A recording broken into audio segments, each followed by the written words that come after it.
अस्सलाम वालेकुम नाज़रीन, मैं हूं मंसूर अली खान। प्रोग्राम में आपको खुश आमदीद कहेंगे। नाज़रीन, आज पाकिस्तान की सियासत एक ऐसे फैसला कुन मोड़ पर खड़ी है जहां ताकत, नजरिया और मसलहत की सरहदें एक दूसरे में घुल चुकी हैं।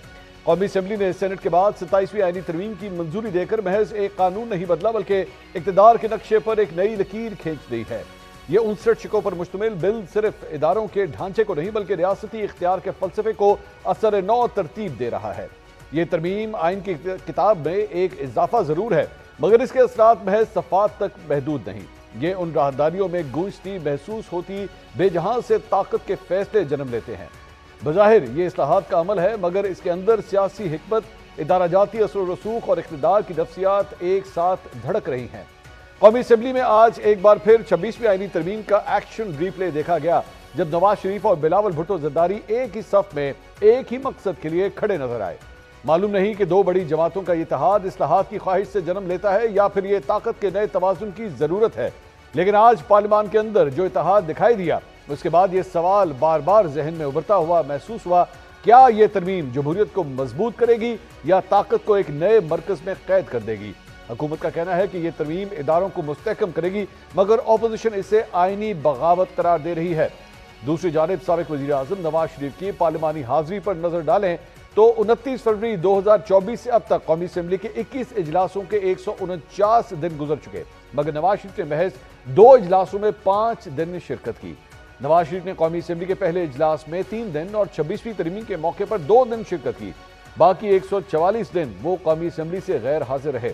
इस दौरान नवाज शरीफ ना बजट इजलास में शरीक हुए, ना पार्लियामेंट के मुश्तरका इजलास में। नाज़रीन, आज कौमी असम्बली के इजलास के मौके पर एक बार फिर स्पीकर अयाज सादिक ने नामजद अपोजिशन लीडर महमूद खान अचकज़ई को मुज़ाकरात की पेशकश की, जिसको उन्होंने सरेआम मुस्तरद कर दिया। बिलावल भुट्टो ने भी आज कौमी असम्बली में अपोजिशन को डेडलॉक खत्म करने के लिए सियासी जमातों में राब्ता शुरू करने की तजवीज़ दी। इसके लिए वो ट्रुथ एंड रिकन्सिलिएशन कमीशन बनाने के लिए आमादा नजर आए, जबकि 18वीं तरमीम का जिक्र करते हुए उन्होंने बबांगे दोहल कहा कि किसी का बाप भी 18वीं तरमीम को तब्दील नहीं कर सकता। उसके बाद वजीर आजम भी बिलावल भुट्टो की हाँ में हाँ मिलाते दिखाई दिए।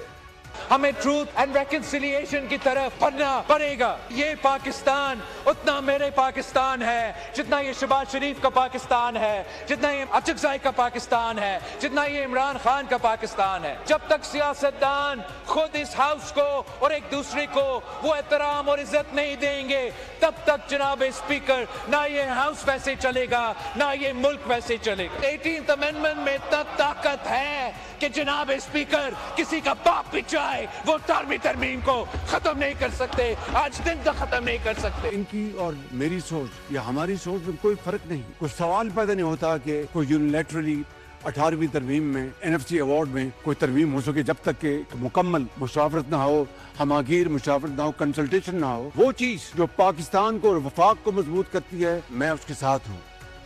नाज़रीन, अयाज सादिक और बिलावल भुट्टो ज़रदारी की जानिब से अपोजिशन जमातों को मुज़ाकरात की दावत देना यकीनन एक मुस्बत पेशरफ्त है। आज खैबर पख्तूनख्वा में दहशतगर्दी जैसे संगीन कौमी मसले पर तमाम सियासी जमातों का एक मेज़ पर बैठना इस बात का सबूत है कि जब बात कौमी सलामती की हो तो इख्तलाफात पसपुश्त डाले जा सकते हैं, मगर असल सवाल यह है कि क्या इसी जज्बे और यकजहती का मुजाहरा विफाक की सतह पर भी किया जाएगा। क्या सियासत और मईशत के इस्तेहकाम के लिए तमाम सियासी जमातें ज़ाती मफादात से बालातर होकर मिल बैठ सकती हैं।